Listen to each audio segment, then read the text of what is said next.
is the Conor Phillips Show on BBC Radio Ulster, BBC Radio Foyle. We're on the BBC Sounds app. I thoroughly enjoy doing this job that I get to do.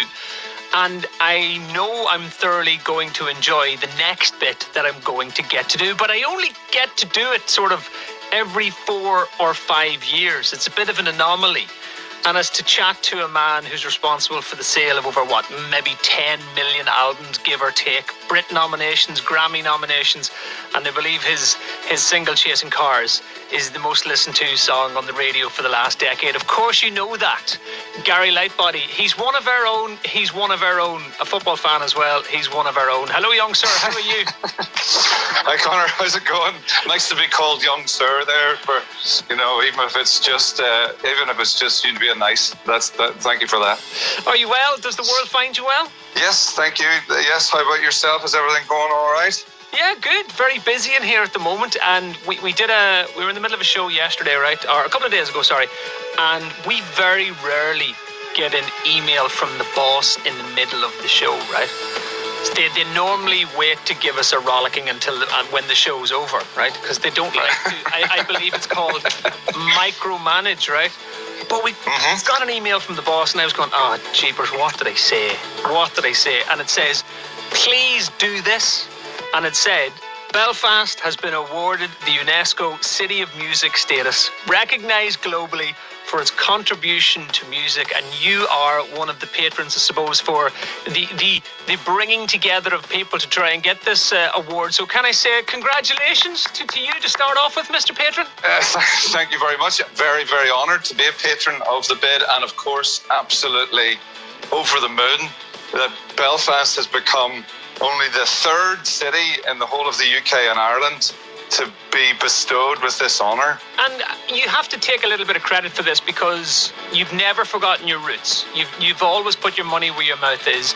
You've opened areas, you've funded music programmes, you've done concerts here. It must be a little bit of extra pride for you when you hear things like this happen. There was an awful lot of people that went into getting this bid started, but even just before the bid started, let's think about the extraordinary work of so many incredible musicians and people behind the scenes in music in Northern Ireland as a whole for the last 25 years of relative peace. It has our culture has come on exponentially from when Snow Patrol started in '94 to now.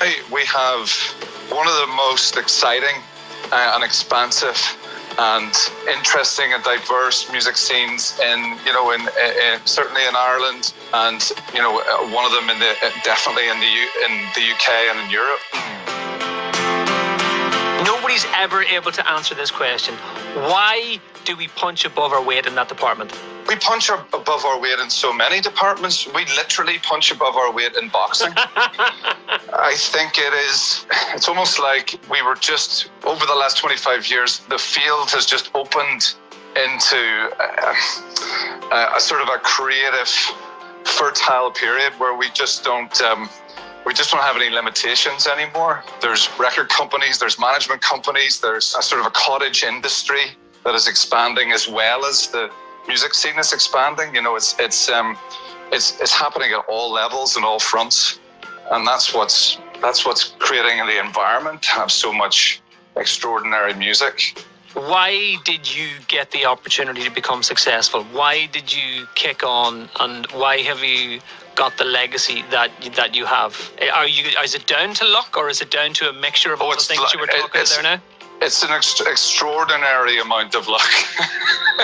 We went for 10 years without having any success, and then we just, a lot of things happened. A confluence of events happened all at the same time. We were introduced to a great producer, Jack Knife-Lee. We signed to a record label, a major label, after being 10 years on an indie label, which doesn't really happen that way around, for many bands.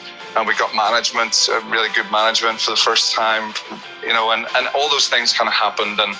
And maybe, some people might say the songs got a bit better, but who knows? All those things happened that at the same time, and we were very lucky to sort of find a moment that then kicked on from. But I think people are able to find that more often in Northern Ireland. I think we're going to find in the next sort of 5 or 10 years that there's going to be a lot more artists from Northern Ireland that get international success. I really believe that there's some fantastic artists waiting in the wing, or not waiting in the wings. They're not waiting. They're making. They're creating. But they'll become household names in Northern Ireland over the next 5 or 10 years. On the other side of things, do you feel for artists who won't, and let's just call a spade, who won't get the financial reward that you maybe got from sort of mid-2000s on? Like we were looking in the office before we came in that Chasing Cars sold 3.9 million singles in America, sold 1 million singles in the UK. You don't sell singles anymore. You go onto a streaming service and you get a fraction of what artists like you did 10, 15, 20 years ago. Is that frustrating in many ways? And do you find as a mentor you kind of have to battle to make sure that the people you talk to, you advise, or the people you put a little bit of time and energy into, that they do get the financial rewards that they deserve? Yes, and that is all. There's an awful lot of push to getting equitable remuneration, as it's called, and you have to take your time to say those 2 words because you can get tongue-tied there. What were they? And I'm not going for 2. I landed the first one perfectly. I'm going to stick with my first attempt. There has been an awful lot of push to get our artists rewarded better for their work, and I think it's happening. In Northern Ireland will benefit greatly from this news, and that's what we want, I think I've been interviewing you, or indeed your fellow Snow Patrol bandmates. I think it's 2007 on. Like I said, every 4 or 5 years I get to sit down and have a conversation with you. And your sincerity has always been there from the start. And it's always meant a lot to you, trying to give the next generation or the next artist or the next band the proper spotlight, because like you said, you did have the decade of struggle. Without that decade of struggle, do you think you would be as generous with this? If we had a hit on our first record, there's no way that 18-year-old that was so cocky, so arrogant, so full of himself, I'd be insufferable. I'd be talking about the past every day. Wasn't it great when, we had these, no, I'm glad that person is no longer in me. I'm glad that I went through what I went through. I think it made me better as a human.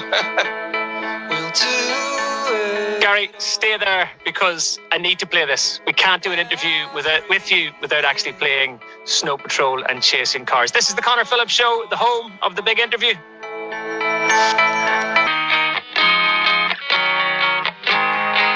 And we haven't even touched the sides. We haven't even talked about things like Chasing Cars since the last time I spoke to you.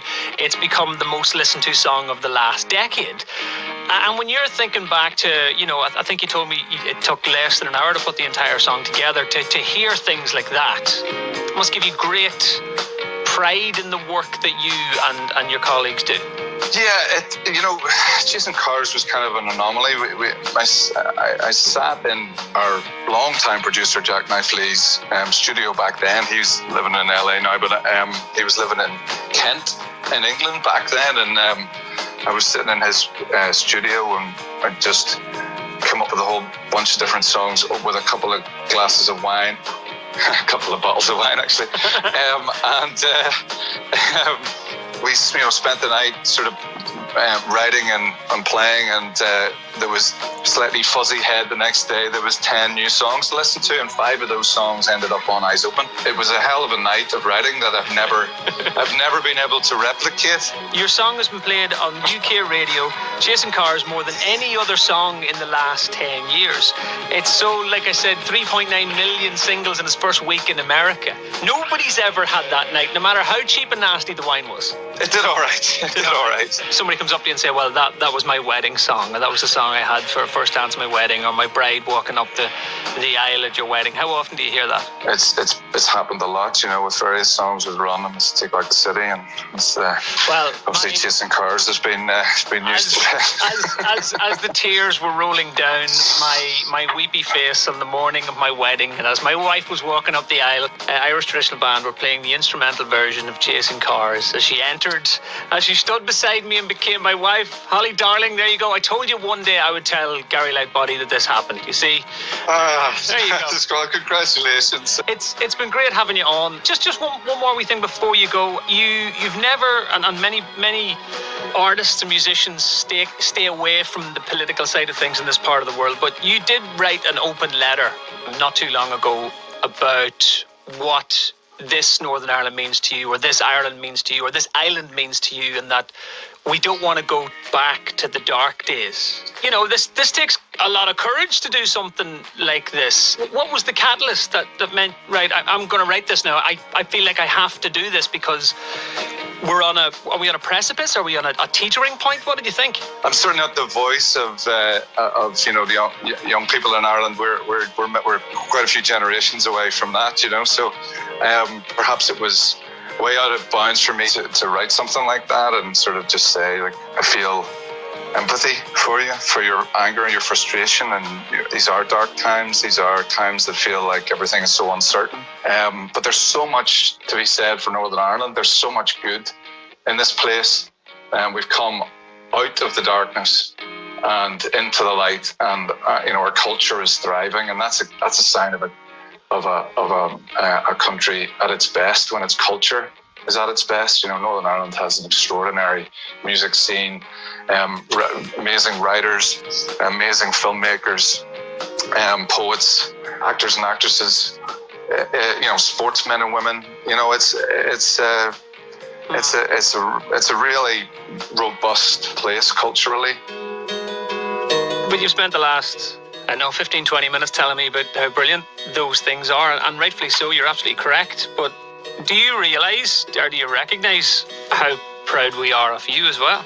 Well, that's very nice of you to say, Connor. But it's even a career like mine. It's not just me that's been in it. It's many, but not the other four wonderful guys and my brothers in the band. All the people that work with us, all our crew, all our management, all the people that go into making great Snow Patrol shows, and you know, all the people that have advised me over the years. You know, I'm very proud to be a part of it. You know, as proud as I've ever been of anything.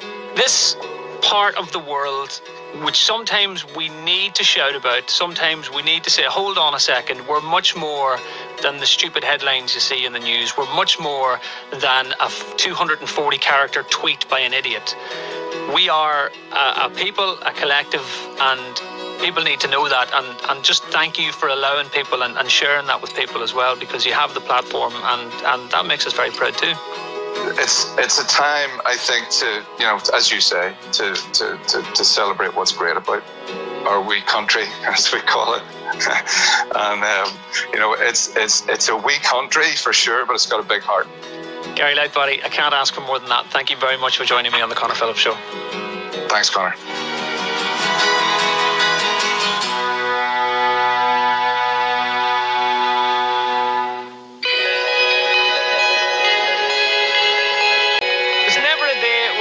Goes off in the morning that I don't skip out of bed doing this job, because you've just been brilliant.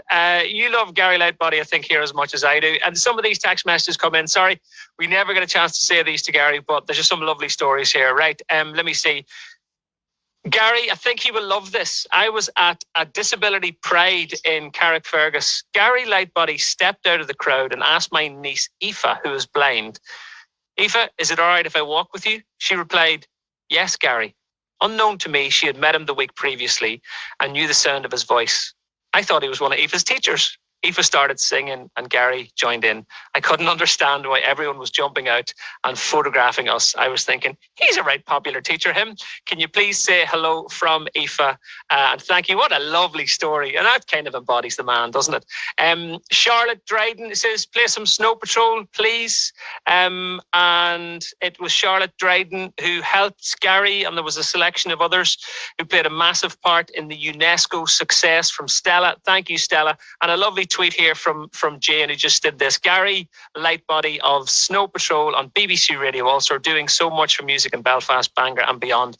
We've come out of the darkness into the light and our culture is thriving. Thank you at Gary Snow Patrol and many others. A wee country with a big heart. Hashtag Northern Ireland. Ah, lovely. Thanks to everybody. They are just brilliant. Thank you. And thanks to Gary for giving us time, because, you know, in my experience doing this job, you can get somebody to talk to you and have a chat with you. And every now and again, there's a PR person saying, right, wrap it up after 3 or 4 minutes. You know, we got the best part of 20, 25 minutes with Gary there, and he was just absolutely superb. And just the songs speak for themselves. He as a person speaks for himself as well. And I tell you what, later on, give it a couple of hours, we are going to package up the wee bits, the best bits from that. We're going to stick it out on Twitter and Facebook, and you'll be able to see part of that interview, and you'll be able to listen to the entire thing back. It's going to be up on BBC Sounds in about half an hour's time when we're off air.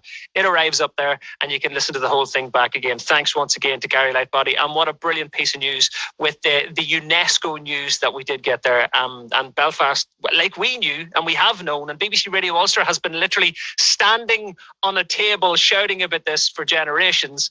It is finally and should finally get the recognition it deserves. Not that it didn't, not that it doesn't, not that people don't talk about us punching above our weight, but it's a nice accolade to get. So thank you very much for joining us here on the Conor Phillips Show.